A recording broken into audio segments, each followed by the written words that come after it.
Hey, it's the Profit Answer Man, Rocky Lalvani. If you're new to the podcast, check out my interview with Mike Michalowicz. It's episode number 2. If you want to hear about each chapter in the Profit First book, go back and listen to episodes 3 through 13. Episode 1 is the why and how. On the Profit Answer Man, we learn money mastery without all the complicated accounting mumbo-jumbo using a simple system. Your accountant is busy documenting your transactions and creating a rearview mirror of what happened. My guess is you don't even look at the reports they sent you. If you're like most business owners, you struggle with this, and it's not your fault. We aren't taught money in school, and accountants aren't taught how to be profitable. The Profit First system created by Mike Michalowicz works, and he certified me to help you implement the system in your business. Remember, the new equation is sales minus profit equals expenses. Let's face it, without cash flow, you can't pay your employees, buy needed materials, or pay your mortgage and support your family. I help you to do that and more, so you can focus on the parts of the business you love and receive the rewards for your labor and investment into your business. The stronger you are as a business owner, the more jobs you create, the better we are as a country. Small business owners are the backbone of America, and for that, you deserve to be well rewarded. Just remember, more revenue does not equal more profit. That's why we focus on the bottom line. I don't care if you ever plan on selling your business. Having a business ready to sell makes your business more fun to work in, more profitable, because you're focused on the parts that matter. Listen in for some takeaways about how to evaluate and systematize your business. This will also make you more lendable. So if you want to borrow money, these same tips and techniques work. It also makes you able to take longer vacations and enjoy your business, and that's just much, much more fun. Our guest, Joe Valley, says most entrepreneurs don't think of it this way. But choosing to exit your company doesn't mean you failed. It means you've done everything right.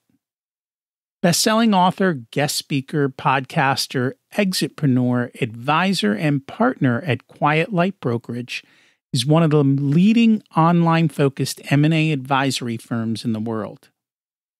Joe has also built, bought, or sold over half a dozen of his own companies.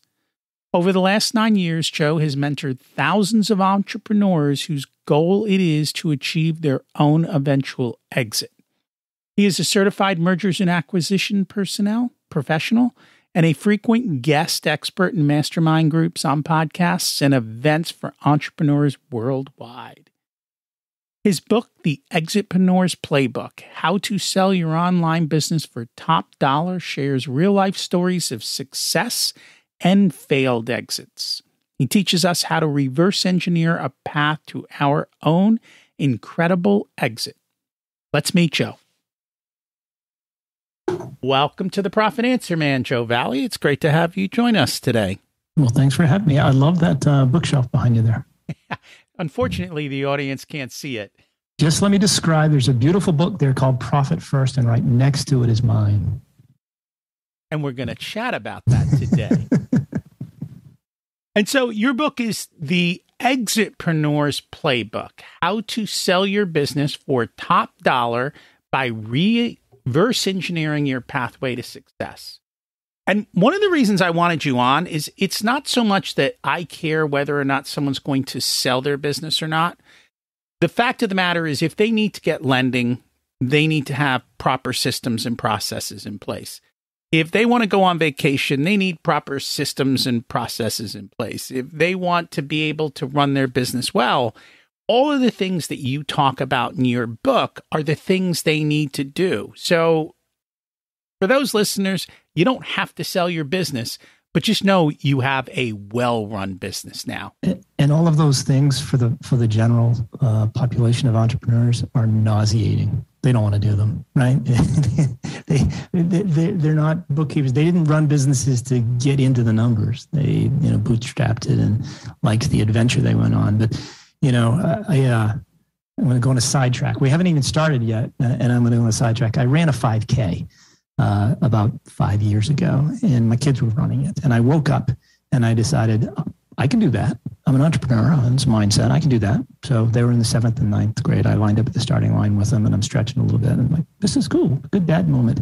I didn't see them for the rest of the race, Rocky, because I didn't train for the 5K. They were gone. In fact, about a mile in, I got passed by a couple of women, which is not remarkable, but these two women were pushing strollers and they passed me in the 5K. So I didn't train for it. And that's what happens when somebody wakes up and decides to sell their business. They're worn out, they're tired, they're emotionally spent, they're over leveraged, and they want to sell. They didn't train for it. They didn't plan for it. And the best thing that they can do is not do what I did in that 5K, but actually train for it. And like little bits and pieces that are digestible is best. An intense program I find is challenging because nobody really has the time. So that's why I wrote the book. And it takes time. I mean, this is not what you talk about in the book is not overnight. Like it takes time. And for some businesses, it might take a couple of years to get everything in order and looking good and appropriate sales, appropriate profit, and so forth. One of the things that you said in the book is that most of the money is made on the sale, and it's not by running the business. That was kind of an eye-opener to me. What did you mean by that? Yeah, so remember, I deal in the online space, and these businesses are, relatively young, less than 5 years old. Some of them are being sold at 18 to 24 months old. And when they launch the business, they're bootstrapping it. And as it's growing, there's an inventory demand. And they're either taking home equity lines, using credit cards, using all the cash they can from the business, or most of the cash they can from the business, just to buy more inventory, just to keep up with demand and growth. I've seen the P&Ls, and many, many of them take very little out of the business in terms of cash flow for themselves. And so at the end of the day, let's say 3-4 years out, when they sell the business, for the majority of these types of businesses that sell, more than 50% of all the money they're ever going to make and put in the bank comes from the sale of the business, not from operating it. If you operate it for a decade, there might be a tipping point there where you are able to, pull more from the business than you are from an exit. But that's the exception rather than the rule. Most entrepreneurs don't stick around for that long. And is that true of all businesses, or is that more the online business world? I'm in the online world, so I can't speak to the entire, universe of businesses. I'm in the online world. And it's particularly true for product-based businesses. SaaS businesses, there's a lot of startup money in terms of development. Content businesses, there's startup money if you're going to do all of the content writing up front. I just had somebody on the podcast that, they wrote 120 articles and then launched the site. That takes a lot of money. If you do all of that work up front, it's going to minimize the cash flow that you can take out of the business. And for product-based businesses, you're not going to buy everything up front, but as demand comes in, you're going to have to place those orders and keep up with that demand. Okay. We have a saying, profit is not an event, it's a habit. And so we're training people to be profitable through the whole journey and not just on exit. And so I love the training part of that. I think it's brilliant. And, if you're running the business long enough, and the thing with the world that I live in, Rocky, is that it's the online world. And if you look over the last 10 years, what's happening in that world, it's hockey stick growth. It's explosive. And so, when you've got 200-300% year-over-year growth in the first 24 to 36 months, it's hard to keep up with the capital requirements of the business. It would be nice to just make it profitable and go slow and steady and whatnot, but that can be a challenge for some folks. And so that's what we see in all businesses that have hockey stick growth is how do you essentially have cash to pay for growth? Because people, when they grow, they don't think about their cash requirements for growth. And you're asking me this is what you do for a living, right? You're the master at this, right? I'm just helping them make sure that what they're doing in their business is balanced and creating value for buyers, right? it's a challenge no matter what. I've seen somebody quit their job. First they launched the business, saw that it was having traction. They quit their job, making $100,000 a year. And within 24 months, sold that same business for $1 million. And the only thing they took out of it was, a camera that didn't transfer with a sale. It was a $600 camera. They lived off his wife's teacher's salary for 24 months because of the inventory demands in that business and the timing, right? So, if you're ordering products from overseas, regardless of the country, it's going to take some time. You may be, 3 months out from the time you place the order till when it hits the fulfillment center. And that can cost an awful lot of money. So you've got to have that capital in some way, shape, or form. And most of these folks, when they bootstrap a business, they don't have money to start with. They've got home equity lines of credit, they've got credit cards and this type of thing. And they start small and grow with the demand of the business. And that takes a lot of cash flow out of the business. COVID has slowed down shipping. Mm-hmm. And so what was for some people a 3-month, I've got some people who are literally out at 8-9 months now, which creates massive issues. And if you've got to pay for product now or 50% deposit on product today, and you're not going to see it for 8 months, you don't have a business model. Like, unless you happen to be a multimillionaire who can cash flow that level, you're in trouble. And so those are the things that I think you definitely need to look at is, how much cash do I need? And it's not hard to do because, if you put up $1 today, the product's going to show up in 3 months, and how long till you sell it and you get your $1 back?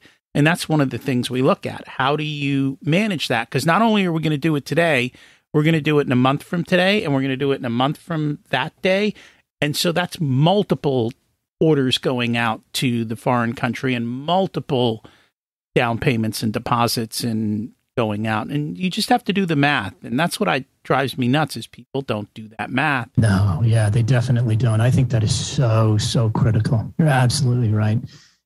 People are getting smarter though. They're growing up. They're getting wiser, I think. Maybe it's just that you and I are getting older and our clients are coming along with us. But, if I look back 5 or 6 years ago, I would say that 80% of the people that came to me to exit their business did not have clear financials. They didn't use QuickBooks or Xero. And some of them just used, a credit card and a napkin, and that was their business model. And they can't do the planning that you talk about, and they inevitably run into cash flow shortages and run out of inventory. And that's what causes a lot of the stress and desire to sell, because they don't have somebody like you doing the planning for them.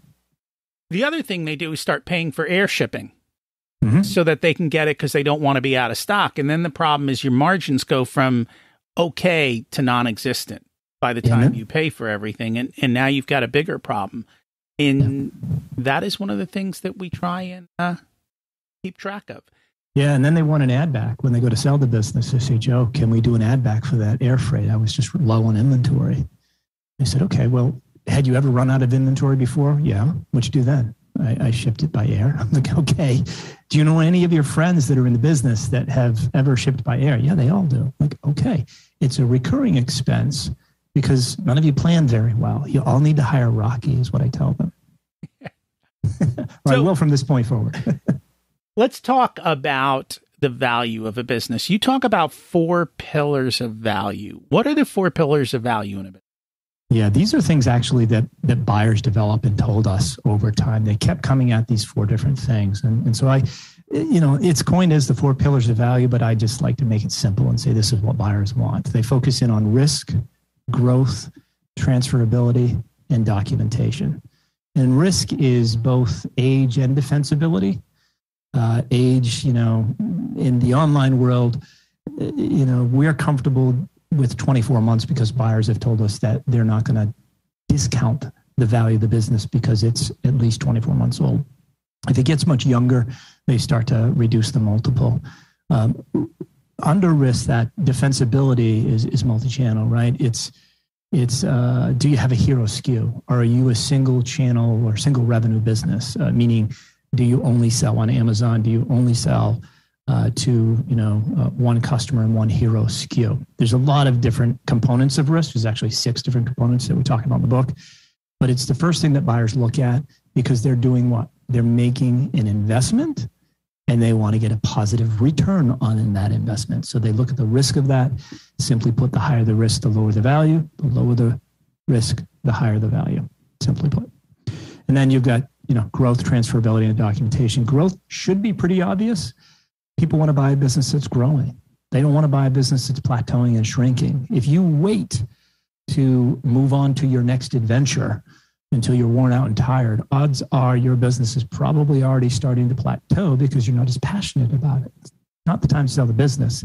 What you should be doing is setting an exit goal in dollars. How much do you want to sell it for? The date, when, January 2023, for example, and how you want to feel when you exit. And then you reverse engineer a path to that. That's really important in terms of focusing on growth. And buyers, of course, love more than anything else built-in paths to growth. And that would be a situation where, let's say that there's a total of 16 SKUs in the business, but 9 of them were launched in the last 12 months. And they already represent 22% of the total revenue of the company. That's a built-in path to growth. All you have to do is let time pass, and those are going to grow in value because you already cleared the path there. Transferability, Rocky should go without saying that if the assets of the business do not transfer with a sale, you do not have a sellable business. Simple as that. Your relationships with the manufacturers, if you're the name and face of the business, you need to stick around for a while afterwards because that's an asset of the business. You may not have to work in the daily grind of the business anymore, but you can at least, do strategic planning and still be the name and face, and eventually somebody else will replace you. That's one of the things in risks as well. You don't want to be that name and face of the business if you can avoid it at all costs. And then you get to what you do, which is documentation. And this is where most people fail. They simply don't have clean books or clear books where a buyer or myself can digest what is there and properly, first and foremost, calculate seller's discretionary earnings, which is net income plus add backs, which are owner benefits and one-time expenses, to put a proper value on the business. If they don't have that, it's really hard to pinpoint the value of the business. And too many of them do cash accounting instead of accrual accounting. And a lot of them don't use the standard bookkeeping software that I'm sure you use and know and recommend. And they learn, unfortunately, the hard way. They're excited to move on from their business and go on to the next adventure, but they've got to do a lot of work. They have to get that stuff cleaned up and worked out a couple of years in arrears before they can sell the business. Happens much more often than I'd like to say. And you know what else happens sometimes? COVID. And when COVID happened, everyone wanted the handouts, but all the handouts required P&Ls, balance sheets, all these numbers, and people were freaking out. And I think that's why I think a lot of the first round went to larger businesses, because they were able to have these things ready to roll. They had great relationships with their bankers already. And so they got pushed through the system while the guy who didn't have a bank, a P&L, who didn't have good bookkeeping and all of that got stuck. So this is about more than just selling a business. It's about having those types of things. And I know you said 90% of people don't have good P&L and balance sheets. And that doesn't surprise me anymore. It did surprise me at one time, which is why I got into the business, to go, you can't run a business without these things. And I don't think most business owners understand the value of the balance sheet, because that is truly where your money is caught up. And unfortunately, I don't know who created these, but the P&L and the balance sheet don't give you even the perfect picture of what's happening with your cash flow. And most people don't know how to even read these, including accountants, to see how that cash is flowing over time. I know you've got a story of one of your clients who was doing his own bookkeeping and not outsourcing it and not using good software, and just making that switch made a big difference. Can you share that? Yeah, it was actually a guy named Bob. He had a side hustle, making something like $300,000 a year, if you can imagine, right? He was a full-time developer, an IT guy, but he had a side hustle, working about 10 hours a week, making this much money every year. And in this particular case, he actually didn't have P&Ls at all. All he had was bank statements. He basically, every month, he looked at his credit card statement. And like you said, he looked at his bank statement, and that's his P&L in his mind. So we couldn't help him achieve his goals, which was sell the business and retire at the age of 50 so he could go into the ministry. His name was Bob. I said, Bob, I'd love to help you, but I can't do it without P&Ls. So he built a P&L. I recommended, look, you got to outsource this. You got to hire a bookkeeper, an e-commerce bookkeeper, have them pull it all in from your bank statements, put it in QuickBooks, export it to Excel, and it's nice and clean, neat, and able to be verified. He said, no, I can do that. I'll just put it all in Excel. I said, all right, if that's what you need to do, do your thing. We had it under the letter of intent twice. It fell through twice. And there was no really good reason that the buyers could come up with for why it fell through. It was just a feeling that they had, which is the most frustrating thing for someone in my position, because it's just a feeling. You can't put your finger on it. And finally, I convinced Bob to hire that e-commerce bookkeeper. I said, let just spend the money to do it. At the time, it was only $1,500. He hired somebody. They went and did it, put it all into QuickBooks, 24 months. He ran the report, exported it to Excel, and lo and behold, the data was exactly the same. But it instilled confidence in the buyers. The next time we went under letter of intent, it closed, and it actually closed for $50,000 more than the two LOIs before. So the only story there is that you need to build trust. You're asking somebody as a seller of your business to make an investment in you and in the business, and they need to trust you and the business. And they do that through verifying the numbers. They need to feel good about the entire thing, but it always starts with the numbers. If you don't have those and they're not accurate, you're going to have a real tough road. You've got to get that right before you can move on to achieving your exit. Same goes for bankers. Same goes for working with me. I can't help you if I don't know if the numbers are right or wrong. I give you the wrong advice because I have no idea what's going on. So there are multiple reasons to have good numbers, including you understanding what's going on in your business. You talk about a hidden fifth pillar of value. What was that? Well, it's that person that runs the business. They're that mortar that keeps those bricks together, right? I sold a business. Well, actually, I didn't sell it. I had a business listed several years ago, Rocky, and I got an email. It was a great business, great guy running the business. He was actually a CPA, and this was a side hustle. He worked for a CPA firm, and he was a young guy. And I got this email from a potential buyer, and he said, Joe, is this the client? If it is, I don't want to buy the business. And he gave me a link, and I clicked on the link, and it was to a sex offender registry. Very awkward conversation that I had to have with my client. I'm like, is this you? What's the situation? And he gave me the story and whatnot. It's funny because I talked to my business partner about it. And when I was talking to him about it, he was in the car with his wife. And she said, well, what does his past have to do with the business? And she's got a point, but at the same time, somebody was going to spend, in the case, I think it was listed for $500,000. They're going to buy that business, and they're going to end up doing business with a person selling it. They've got to spend time with them. They've got to trust them. They've got to work with them in training and transition. And they're the mortar that holds those bricks together in those pillars. So you've got to behave like an adult. You've got to be careful about what you say on social media, especially these days. You seem to be either in one camp or another for political reasons or COVID reasons or whatever it might be. Keep those things to yourself, because if you talk too much about those, you're going to immediately eliminate potentially 50% of your buyers because you're going to offend them and they're not going to trust you. So when you are building your business, the mindset you need to shift into is that you're not building a great business for you. You're building a great business for a great buyer to take over someday at a great price. And the funny thing is that when you do that, the business becomes much more enjoyable to run because it's a better business. And you're having more fun and you're actually making more money. So your life becomes better along the way as well. And that is very, very true. I'm a systems lover. So if you can create a business that doesn't need you to be there every second of the day and can run without you, then that's truly when you have a good business and scalable, and it's much more fun because it's not relying on you to solve everything. And you do have to keep your social profiles clean because that's just the reality of the situation today. And that's the hardest thing to do is when it's a 20-something-year-old client because they don't just get it.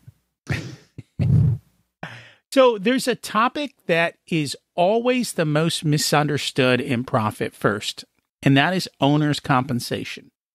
And when we talk about owner's compensation, those are our words. You've got some different words for it, which is SDE, seller's discretionary earnings. And even for the business owner, I think it's important for them to know this.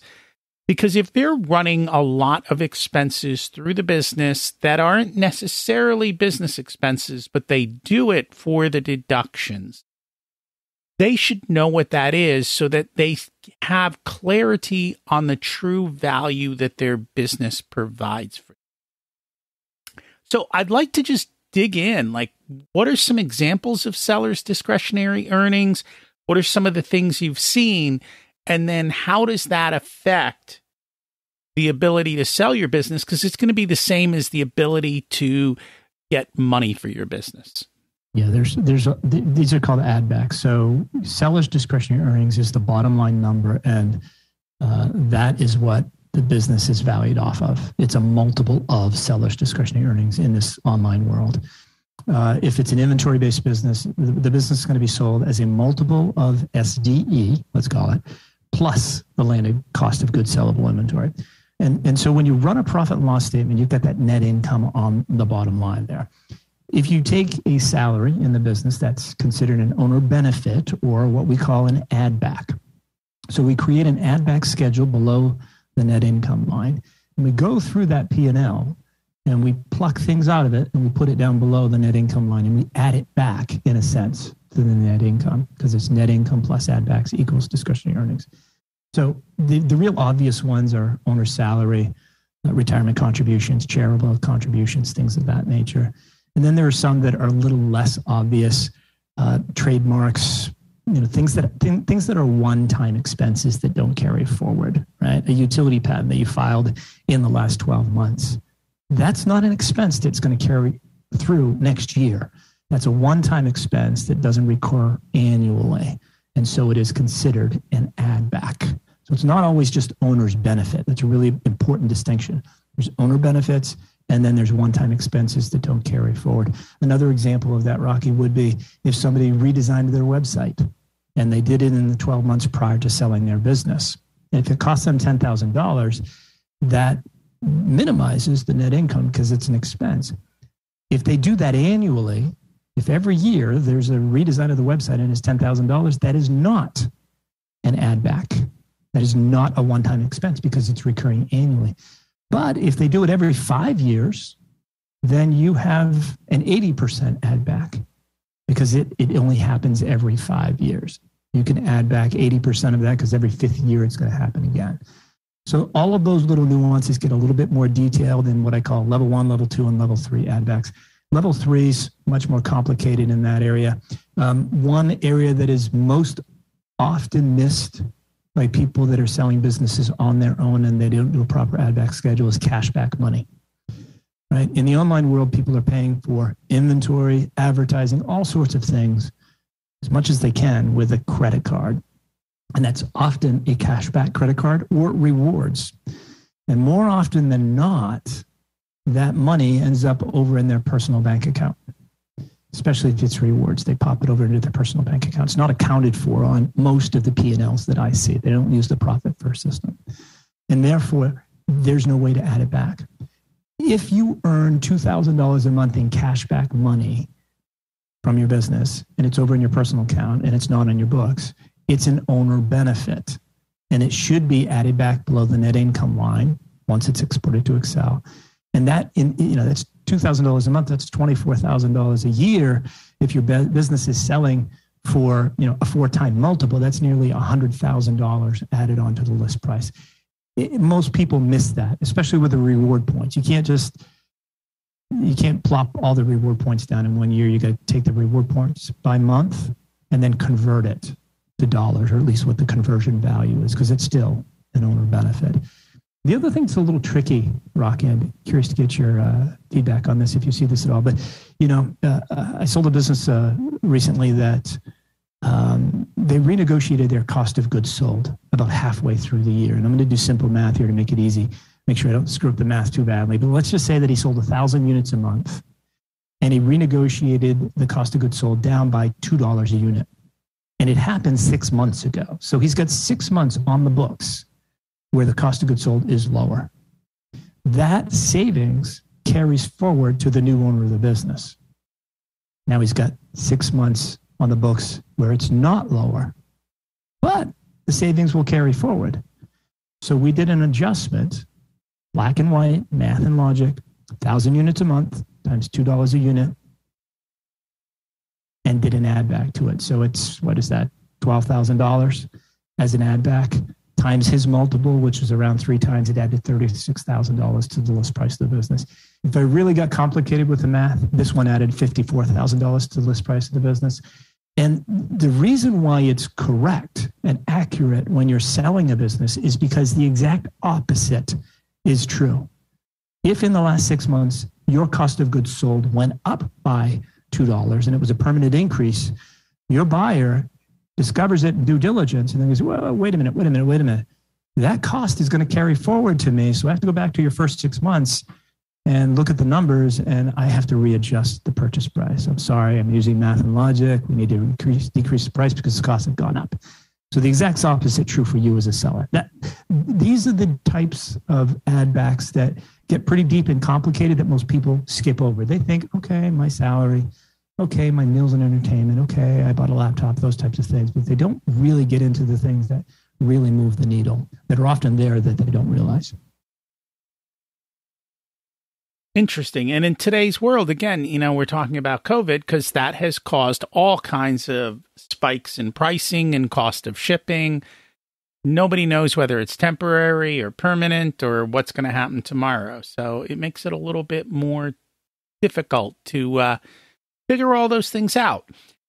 I'm just based on it, as I'm hearing you talk, I'm wondering how often does the buyer, because we do this all the time for business owners, look at the efficiency of business spending. And what I kind of mean by that is, do they dig in and say, wow, the business owner is doing this, and spending on this and that, and we just happen to know that we can do that for half as much. We can do that for, 20% less. And, oh, I see that they're using these 3 things, but there's so much overlap, they could get rid of 2 and use 1. Or do they not get down to that level, or do they just keep quiet and then wait for to buy it and then pick up all that extra savings? Oh, either way, they're going to keep quiet about it, right? That's called instant equity. They're not going to reveal that prior to closing. The smartest buyers definitely, look at those details, and the smartest buyers actually do more, get more training and do their homework more than the seller. The seller is just tired. They're trying to keep the wheels on the bus, and they're not going to learn, in many cases, as much as they can about what builds value in their business. They're not going to do a full add back schedule. They're not going to get organized and have the details that they need to in order to really firm up the true value of the business and seller's discretionary earnings. But the really smart buyers are going to study all of those things, and they're going to digest your P&L, and they're going to, wait a minute, look at that. He didn't do an add back for cash back money. That is awesome, because he's spending $100,000 a month on advertising. That's a lot of money back for me. I'm not telling him about that. Or they know that, they're really bad at cash flow management and shipping by air too often instead of by sea. And the buyer can come in and know for a fact that they're better at cash flow management. They're better financed, and they will ship by sea. They don't mind holding more inventory. They just don't want to run out because they know the cost associated with that, and then the cost associated with air shipments versus sea shipments. So the smartest buyers do more homework than the sellers, and definitely find a way to gain some instant equity in the business when especially when a seller's selling the business on their own and they don't get trained to do their homework. You keep saying that the sellers are tired. Is that usually the case? Or is it usually that when they sell, or is that just one type of seller? Unfortunately, it's the majority of the time, because they don't set an exit goal with a dollar, date, and feelings. And they just get on that hamster wheel called self-employment, living the life, living the dream, and spinning, trying to keep up. And they just, at some point, need to get off. It's not the best system. They're not using profit first. They don't know where the money is or where it's going. They don't have a goal. They don't see the end, right? The end is retirement, so they can pack it up and do something else, but it might be 20 years away. And they just eventually go, oh, wait a minute, I can actually sell this? And they're so tired and worn out that they do decide to sell. The people that have sold a business already, they're the ones that know, oh my goodness, I made a heck of a lot more money when I sold than I did operating. So you know what I'm going to do? And I just had this conversation with an aggregator of FBA businesses. They build another one. So they build a business, they build an online business. 2-3 years in, they sell it. They've got a whole bunch of money in the bank. They're a lot smarter and more experienced than they were when they bootstrapped the last one. And this time they've got some cash to start off with. It's not as stressful. They can grow it quicker, more efficient, and more profitable, and then sell that one too. And they get on this cycle. This person I talked to is about hundreds of Amazon businesses. And, you know, they have people that now have sold them their fifth business because they end up getting them on this brand treadmill, I'll call it, where they launch a brand, get it going, and 12 months in, they launch another brand and get it going. And every year they're peeling one off because most of the money that they make is actually in the sale, not operation of the business. And that's one of the reasons I tell business owners you have to build wealth outside your business so that you don't have to necessarily depend on your business. And it also gives you the ability to weather the storms. Yeah, and that takes time, and that's maturity, right? That's what you've got, and that would be what a lot of your clients are, and what a lot of our clients are becoming. In my world, they're still relatively young, I would say, in terms of business maturity, and they don't think about, you know, as I tell my kids, you know, invest money over time value of money, and I show them the calculator and how much they'll have if they just invest for 40 years. Most people, they don't have that long-term thinking, unfortunately. They do not. And especially when you're young, you know, that's too far away. It's more than the life you've already led. And so that creates an issue. Is there anything else that you would like to share today that haven't had a chance to? I would just say that, you know, people that are running these businesses, you said you're suggesting and trying to tell them to build wealth outside their business. But the reality may be at the time that their business is their most valuable asset, and to treat it well, get all of the books in order, which they're doing with you, and get a good handle on it, but also set some goals. Set that exit goal in dollars, date, and feeling, and then reverse engineer a path to it. You know, we all use Google Maps these days, or for Apple users, Apple Maps perhaps. But if you put in Boise, Idaho in Google Maps and say that's your destination and that's where you want to go, but Google can't figure out where you are, there's no way that you're going to get to Boise, Idaho, right? So you need to know where you are today after you set that goal. So figure out the value of your business today, so you know ultimately what your net worth is with these outside assets as well, and then march towards your goal. Because once you've got it set, it'll make the tough days so much easier, and you'll be moving in a direction that works for you. If you reach that goal, you get to it, and you love your business, move the goalpost. It's okay. But definitely set a goal and reverse engineer a path to it. But the way to do that is to understand the value of your business today. And I tell people that all the time. It's kind of like an airplane or a ship, right? 99% of the time it's off course. But if you know where you're going to land or what port you're going to, you'll get there. And you'll constantly be adjusting and moving. And over time, you achieve your goals. But you have to know where you are, and you have to know where you're going. And I think that's the bigger thing that most people, well, you don't have your P&L. You don't know where you are. And if you haven't thought about it, you don't know where your exit is. You don't know where you're going. Which is two basic things, you would think, right? But, you know, people are, and I've been there. Look, the first business that I ran, I didn't have any P&Ls. I was making all sorts of money. I had no P&Ls. I didn't even know how to reconcile accounts. I had somebody help me with that, obviously. And I was like, holy cow, I've got much more money than I thought. I like accounting. How about that? You're just trying to, again, keep the wheels on the bus and stay focused on the operations of the business. But those two things right there, like you said, figure out where you're going and then figure out where you are today so you can chart a clear path to it. Such wise advice. If people would like to learn more about you, connect, get the book, what's the best way for them to do all of that? They can go to exitpreneur.io and connect that way and buy the book there, or they could go to Amazon and just do a search for Exitpreneur. They could also go to quietlight.com, which is my M&A firm specific to online businesses. And then again, they could just look me up on LinkedIn as well, Joe Valley at LinkedIn. Cool. And I will put that in the show notes to make it easy for people. Thank you so much for joining us today. Thanks for your time, Rocky. I appreciate it. What can you implement based on what we talked about today? What accounting systems and processes do you need to make sure that you have and are running? It's a lot easier to apply for loans, to do things when you have all of these things systematically saved and ready to go in an easy to access way. The other question is, how can you stop being the linchpin in your business, the one person that everyone needs to get anything done? It makes your business less valuable. It makes you overworked. It makes vacation impossible. So think through these things. There's a lot to think about.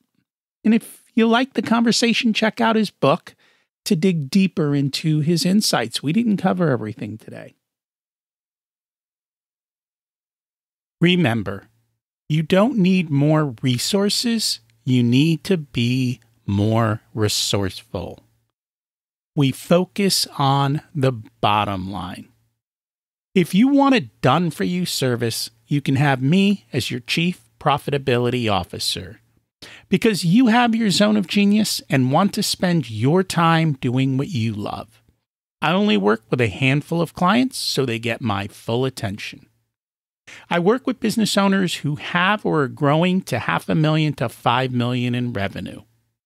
You can use the scheduling link in the show notes to get on my calendar for a good fit conversation to see if I'm the right person to support you and how I can help you.